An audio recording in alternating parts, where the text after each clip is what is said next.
Sorry I'm late to this. I've been on a camping trip. So they found cocaine in the White House? Well, be still my heart. Surely not. You mean in Washington, D.C., i.e. the Disneyland of dead hookers and blow? No, the hell you say. Look, I'd be more surprised if they weren't constantly finding booger sugar sprinkled all over that den of dark money and diplomatic immunity, okay? That's what D.C.'s for, baby. Like, what's the point of even reaching the highest echelons of power in this country if you're not going to melt your own face off while getting flogged in a sex dungeon? Come on now.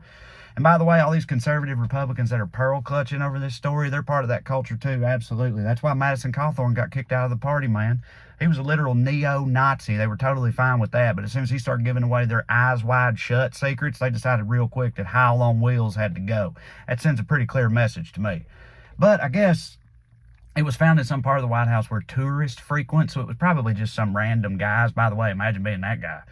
Like, imagine being enough of a cokehead to both bring your drugs to the White House and then lose them there, right? Like, imagine what's going on in his head, dude. Like, cokeheads are already bound to fits of paranoia anyway, think the government's out to get them. Only this cokehead is having those thoughts while drenched in sweat, surrounded by Secret Service members, having realized he has misplaced his drugs somewhere in power's inner sanctum. That is wild.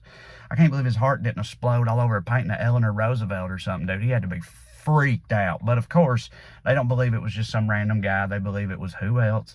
Hunter Biden.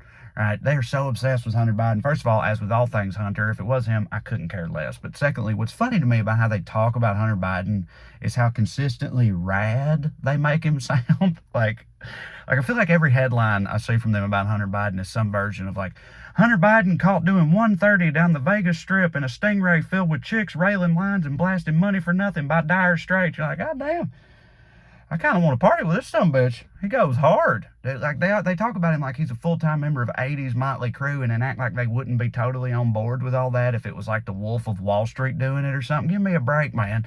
But that's a recurring theme with them. Like, the right does it with the left. Christians do it with the devil. They try to talk trash and just end up making us sound cooler than we actually are. Like all these lefties out here having drug-fueled sex parties, living in sin. It's like, I got grade schoolers, man. What are you talking about?